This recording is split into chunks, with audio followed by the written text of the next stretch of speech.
Hello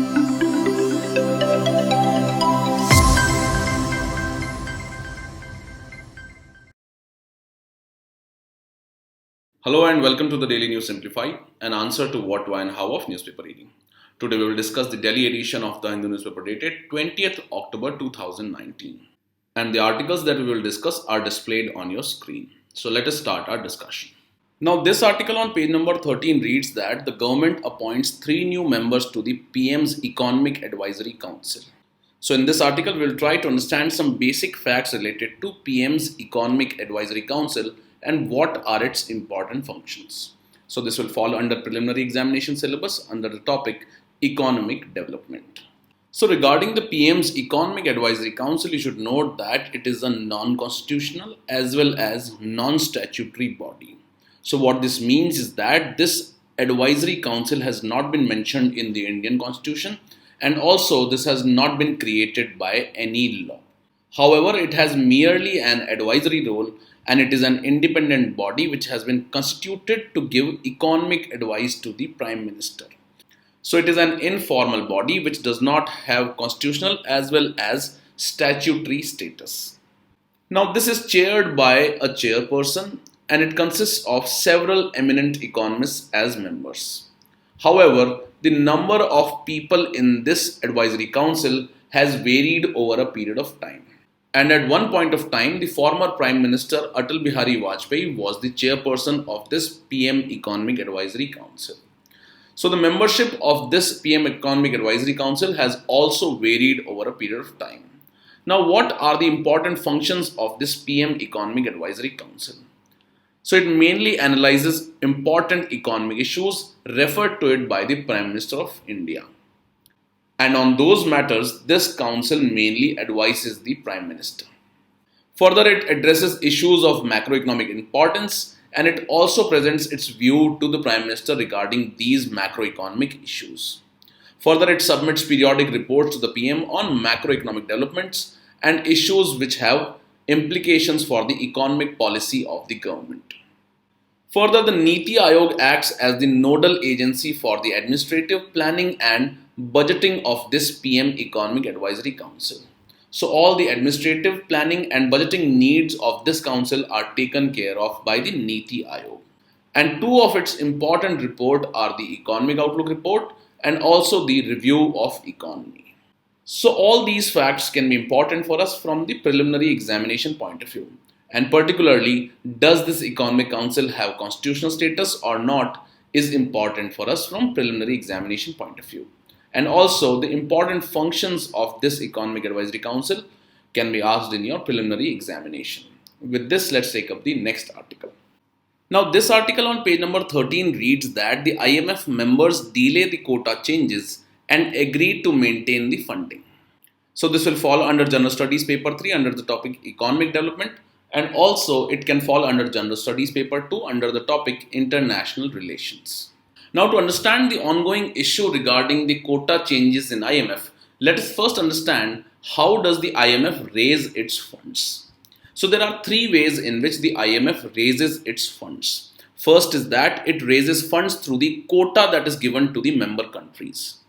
So for example, India has a quota of about 2.76%. However, as compared to India, the United States of America has the highest quota and that stands at about 17.46%. Now, according to one's quota, the country has to contribute to the IMF funds.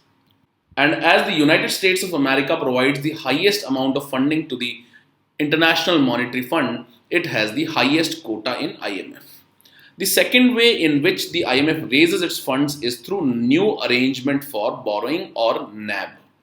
Now, under this new arrangement for borrowing, different member countries and institutions lend to the IMF. And this constitutes the second layer of funding to the IMF.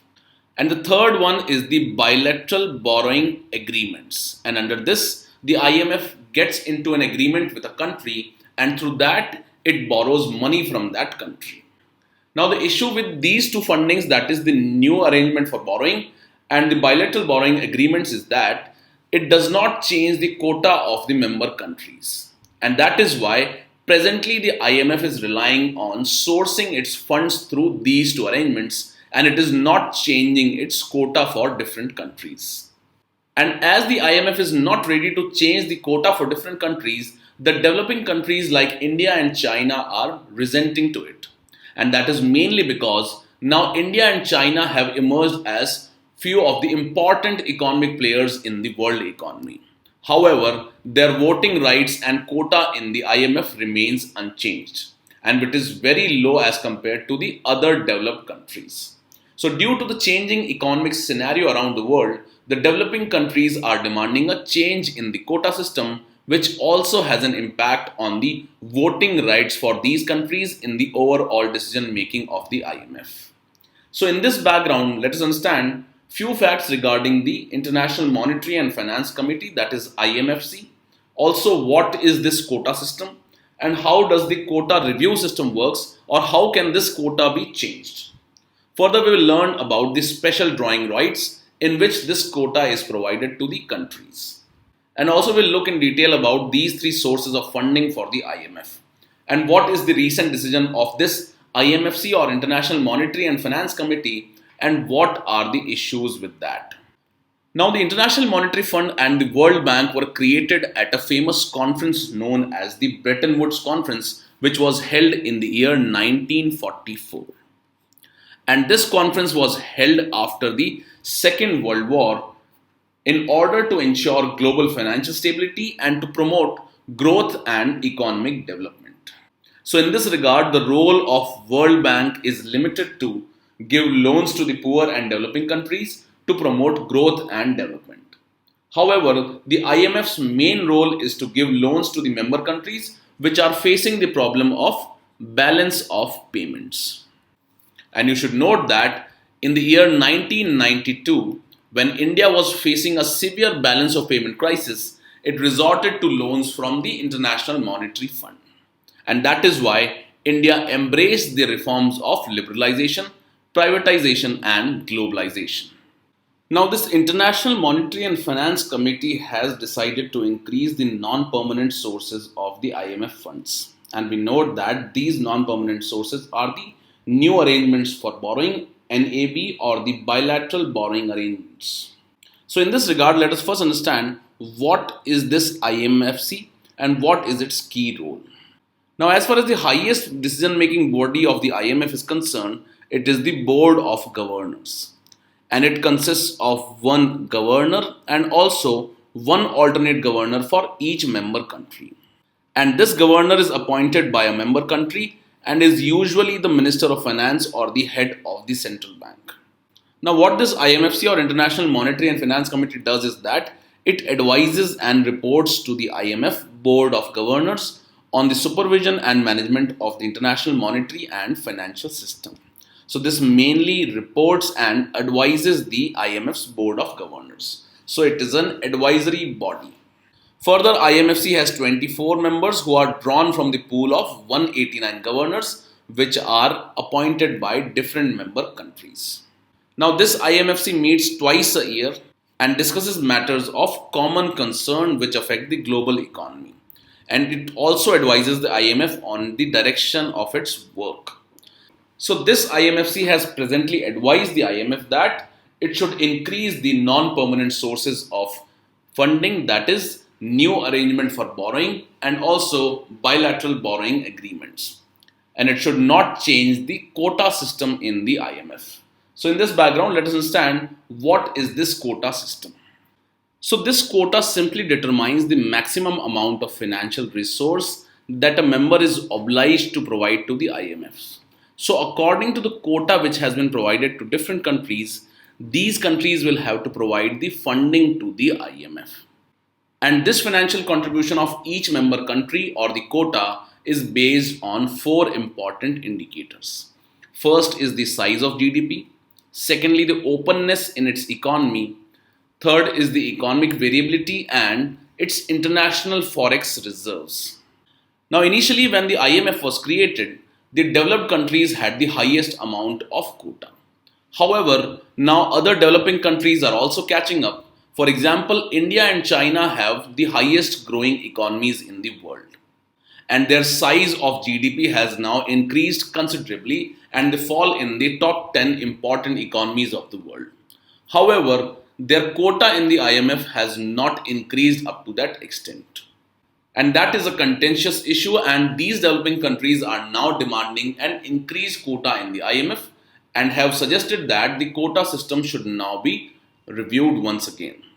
Now, these quotas are dominated in the special drawing rights, and these are the IMF's unit of accounting.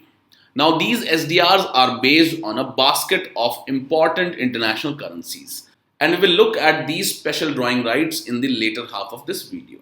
Now, what is the importance of this quota system for different countries?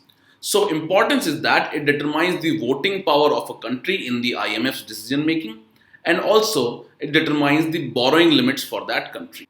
And this borrowing limit determines the amount of money or loan which a member country can avail from the IMF. So, regarding voting power, the quota also determines the voting power of the member countries, and the borrowing limit determines the amount of loans which a member country can avail from the IMF. And that is why the developing countries now want an increased quota in the IMF so that their decision making power in the IMF increases and also their borrowing limits increase. Now, this quota system in the IMF is reviewed regularly, and usually this period is about 5 years. So let us look at how does this quota review system works at the IMF.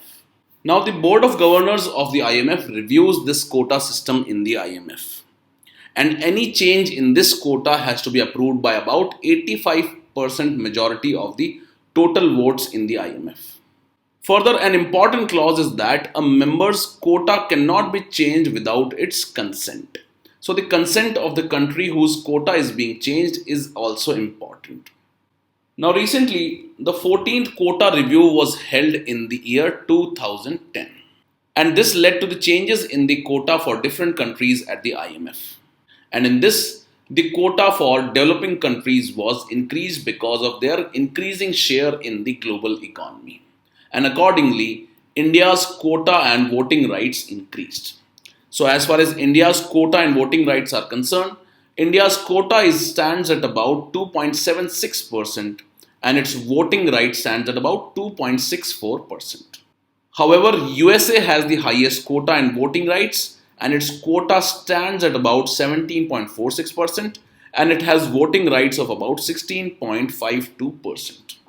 So, in this regard, you should also note the top 10 countries which have the highest quota and voting rights at the IMF. So, the first is USA, second is Japan, third is China, then there is Germany, France, UK, Italy, and then there is India. And India stands at 8th rank in terms of its quota and voting power. And India is followed by Russia and Brazil.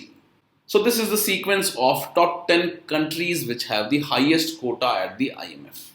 Now, as we have learned that the quota in the IMF is dominated in the SDRs or the special drawing rights. So let us understand what is meant by this special drawing rights. So simply you should note that it is IMF's unit of accounting, and it is an international reserve asset which was created by IMF in the year 1969. And it is meant to supplement the member countries' official foreign exchange reserves. And these SDRs are allocated to the member countries in proportion to their IMF quotas. Now, here it is important to note that SDRs do not represent any currency and they cannot be used for transactions. However, the value of SDR is decided on the basis of a basket of 5 currencies, and these include the US dollar, the euro, the Chinese renminbi, Japanese yen, and the British pound and sterling. And if you note that in the year 2016, when the 5th currency, that is Chinese renminbi, was added, it was asked in the preliminary examination of 2016, and the question read, which of the following currencies has been recently added to the SDR basket? So that is why it is important for you to remember the 5 currencies in the SDR basket.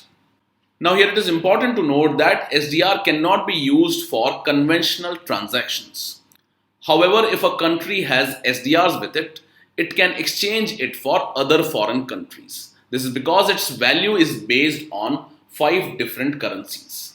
Now as this SDR cannot be used for settling transactions, however, it can be used for obtaining foreign currencies. It is also known as paper gold. So as we have learned initially that IMF raises its funds through 3 important sources. The first is the quota system, and under this the financial contribution is made by the member countries according to the quota which has been assigned to these countries. And the basis for assigning the quota has also been learned in a previous slide. The second source of funding is the new arrangements for borrowing, and through this new arrangements for borrowing, a number of member countries and institutions lend their additional resources to IMF beyond their quota. And this stands as a second line of defense to supplement the IMF resources. However, by contributing through this new arrangement to borrow, the quota of the member countries does not change. And the third one is the third line of defense after the quotas and the new arrangement for borrowing is the bilateral borrowing agreements.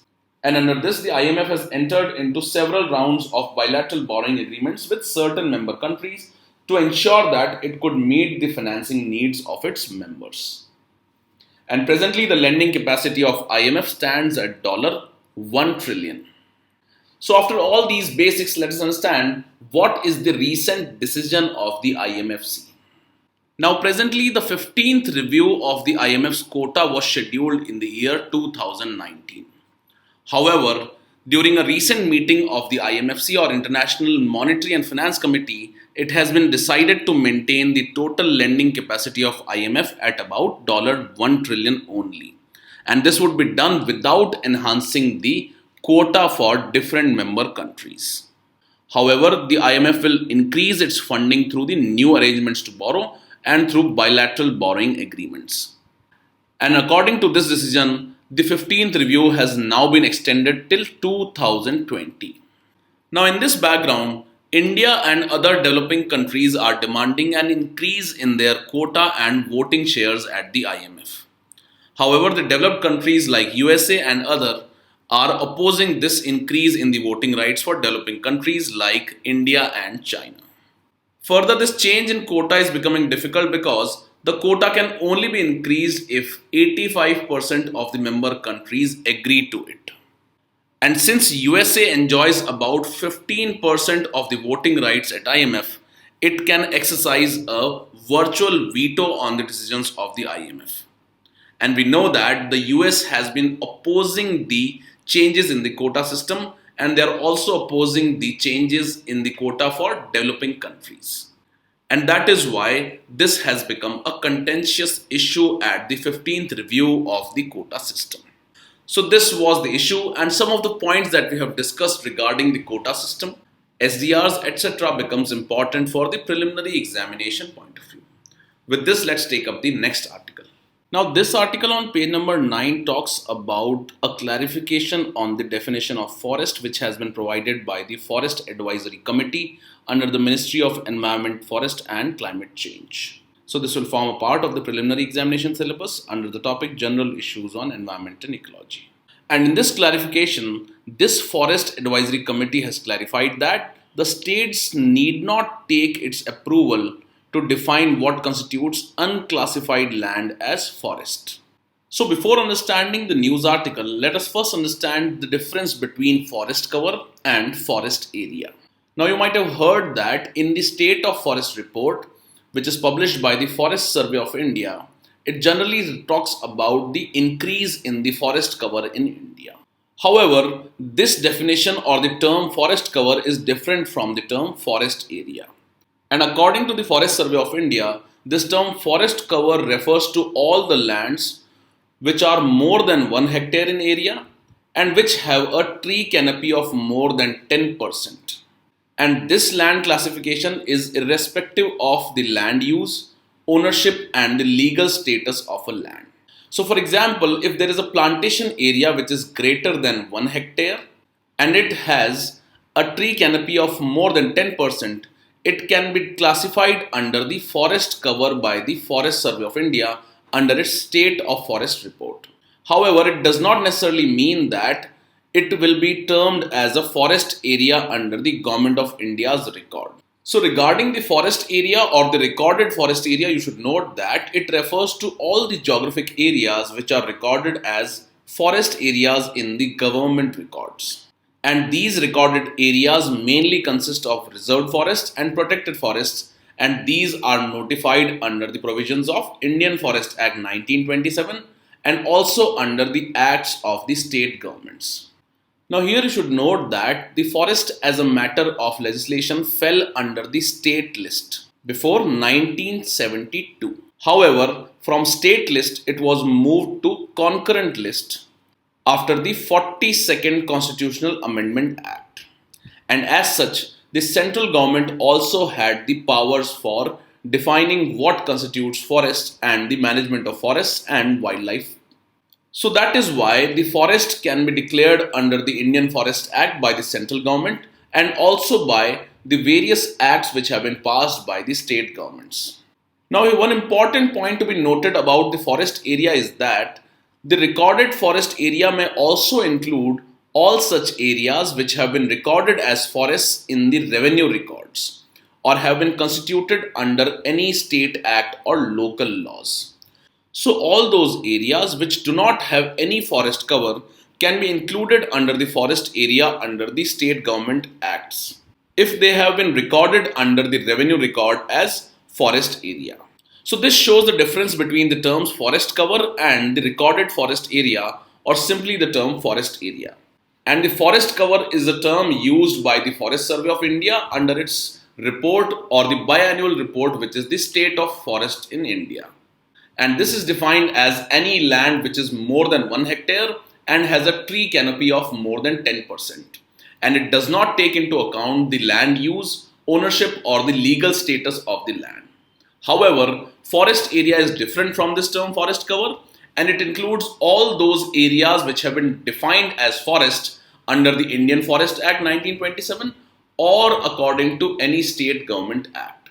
So what is important is that the legal status of land is important for the recorded forest area. However, for forest cover, the legal status of the land does not matter. And as far as the governance of forests and wildlife is concerned, you should note that earlier it was a part of the state list before 1972. However, it was moved to concurrent list after the 42nd Constitutional Amendment Act. And as such, the central government also gained power for legislating and managing the forests and wildlife in India. Now, as we know that the forest area or the definition of forest area falls under the concurrent list. And as such, recently, the Uttarakhand government had asked the central government to verify and attest the criteria which it had decided for forest definition. However, the Forest Advisory Committee, which is one of the important bodies of the Ministry of Environment and Forest, has clarified that the states need not take the central government's approval to define unclassified land as forest area.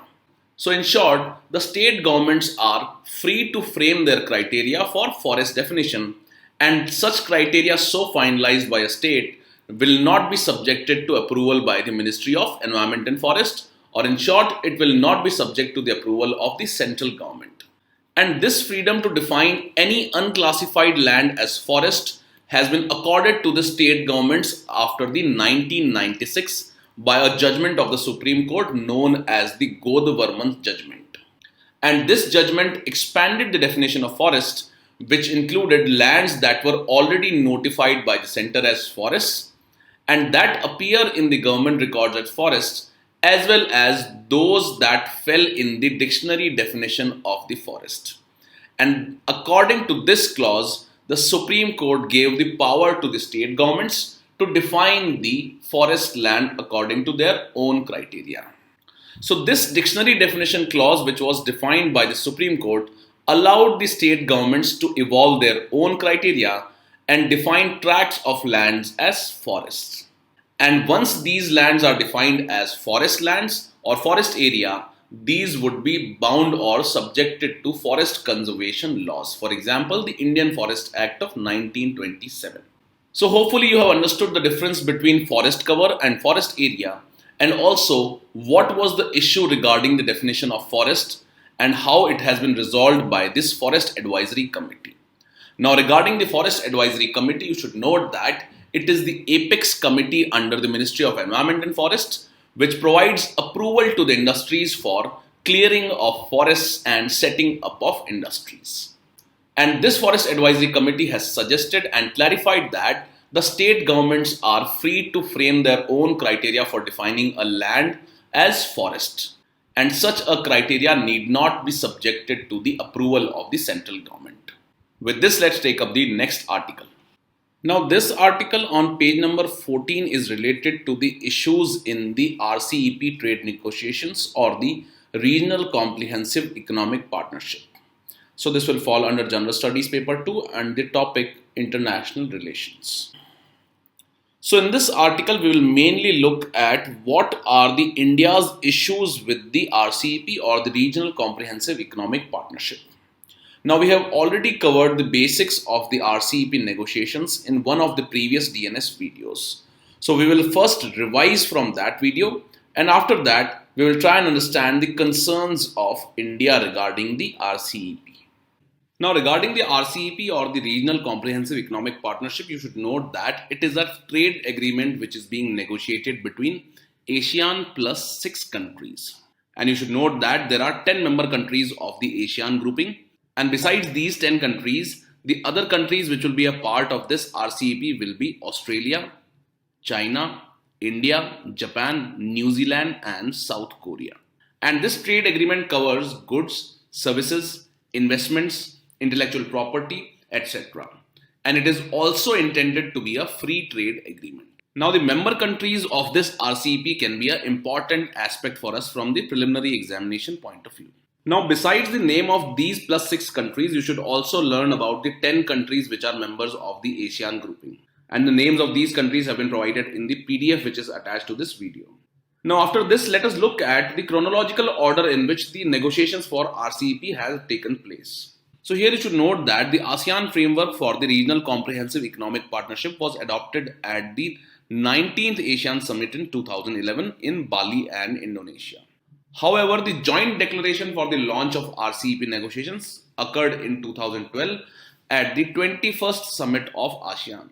Now, this is an important fact for us from the preliminary examination point of view. And this summit took place at Cambodia. And all these RCEP negotiations are led by the ASEAN and would be based upon the vision of ASEAN centrality. Now, here you should note that the ASEAN grouping is already having free trade agreement with the other 6 member countries of the RCEP. And this has been termed as ASEAN plus 1 free trade agreements. For example, ASEAN has free trade agreement with China, India, Australia, Japan, New Zealand, etc. So that is why the RCEP is trying to build upon the existing ASEAN plus 1 free trade agreement. Now, the negotiations of RCEP are stuck on the interest of the member nations of these groupings. For example, India has negotiated for the liberalization of service sector because we know that India has an advantage in the service sector.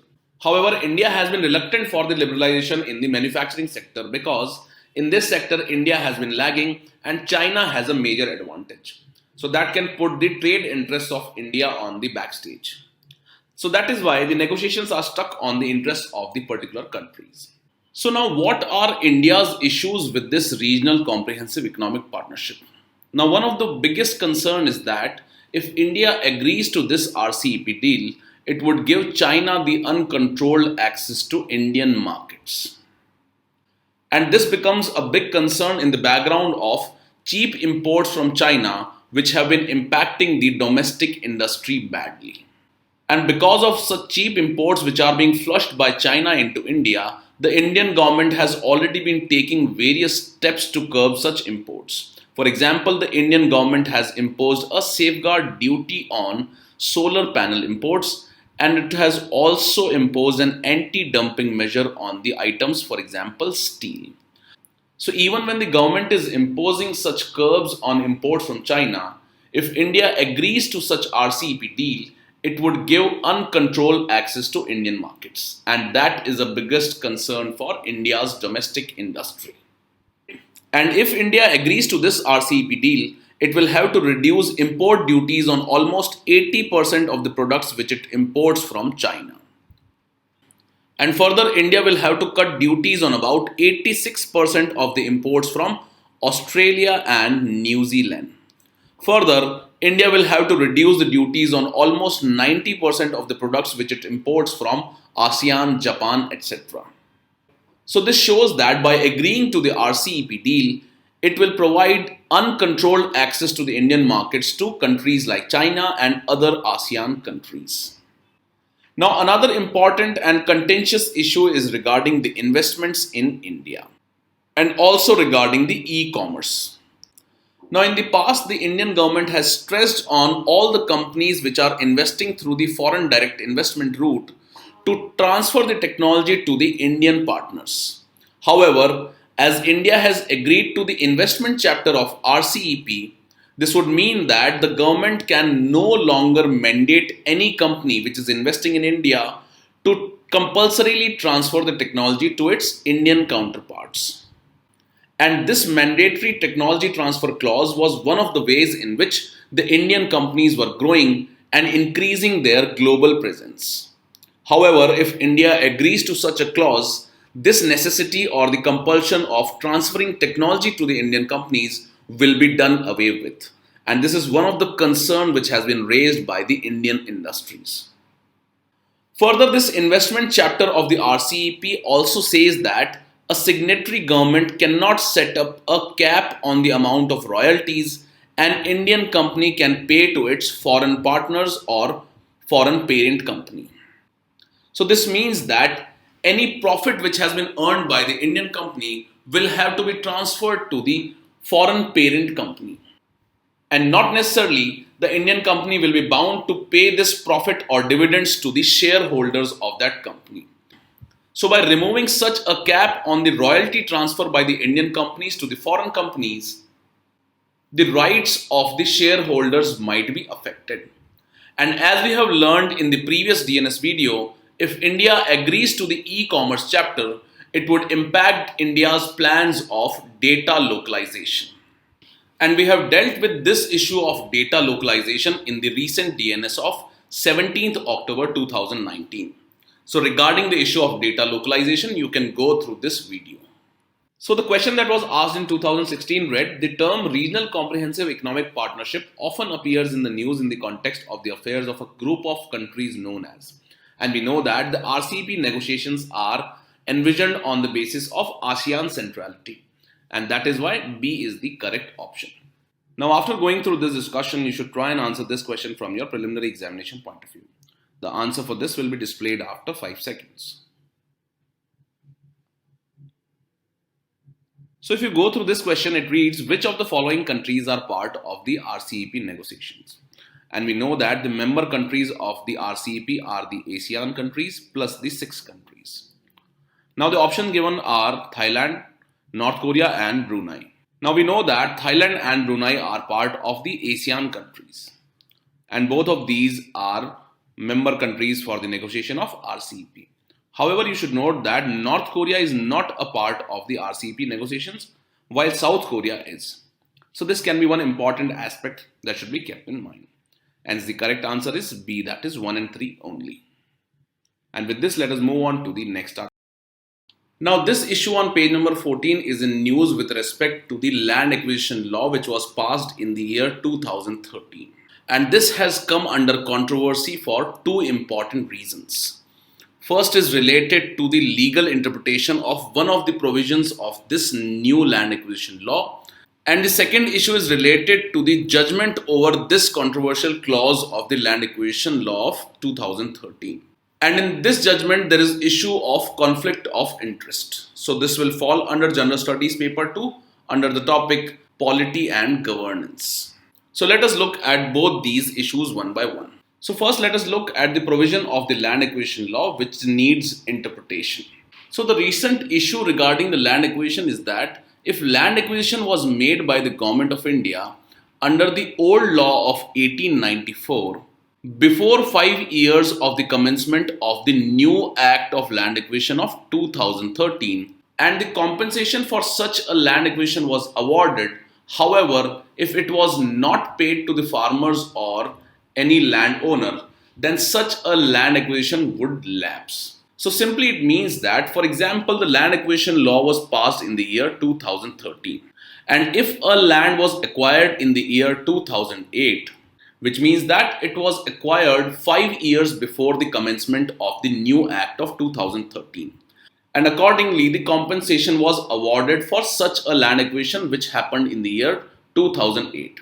Now, although the compensation was awarded, however, if this compensation has not been paid till 2013, such a land acquisition will be lapsed.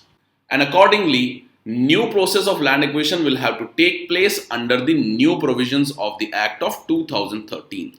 However, the new Act of 2013 mandates a higher compensation as compared to the compensation which was envisaged under the Act of 1894. So this has been the contentious issue regarding the interpretation of the clause of Land Acquisition Act of 2013. Now in this, one point of view is that such a land acquisition should be cancelled and the new acquisition should be made under the new provisions of 2013 Act. However, another judgment has said that such land acquisition would not be cancelled merely because the amount was not paid to the farmers or the landowners. Now, this clause of the Land Acquisition Law of 2013 went to the Supreme Court in the year 2014. And in that case, a bench of the Supreme Court had ruled that the acquisition of a piece of land had lapsed because the compensation which was awarded had neither been paid to the landowners or the persons interested, nor was it deposited in the court. However, such amount was deposited under the government treasury. Now, although one of the benches of the Supreme Court had ruled that such a piece of land which was acquired by the government would lapse, another bench of Supreme Court ruled that such a land acquisition would not lapse merely because the compensation amount was not deposited in the court. Now, the issue with this second judgment was that it overruled the judgment of the Supreme Court bench of 2014. However, such judgment was overruled by the bench of same strength. However, there is a convention that to overrule the past judgment of the Supreme Court, the bench has to be larger as compared to the one which passed the previous order. So, for example, if this judgment of 2014 was passed by a 3-member bench, it can be overruled only by a bench which has more number of members as compared to the bench which ruled in the 2014 judgment. So, this was one of the issue, and that is why a new bench has been constituted by the Supreme Court to look into this matter. Now, even then, there is another issue involved in it, and that is related to the issue of conflict of interest. Because in the second judgment, one of the judges was Arun Mishra, and he had given the judgment in this case. However, he has again been made a part of the larger bench which has been created by the Supreme Court to look into this land acquisition law of 2013. So in this case, some lawyers have argued that it was improper for the judge to hear this matter because he has already taken a firm view of one of the interpretations of the land acquisition law. And as the judge Arun Mishra has already taken a point of view on this issue, this raises the issue of conflict of interest.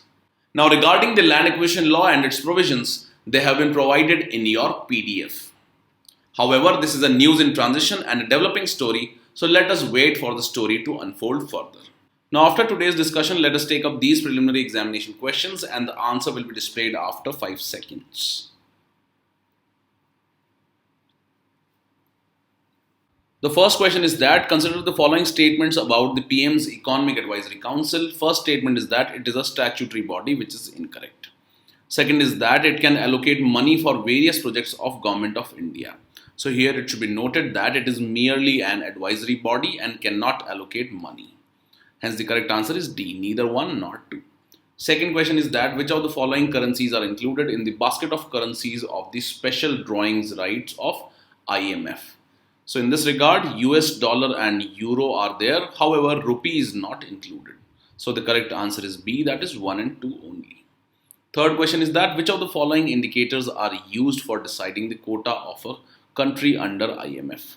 In this regard, all the 3 indicators are correct.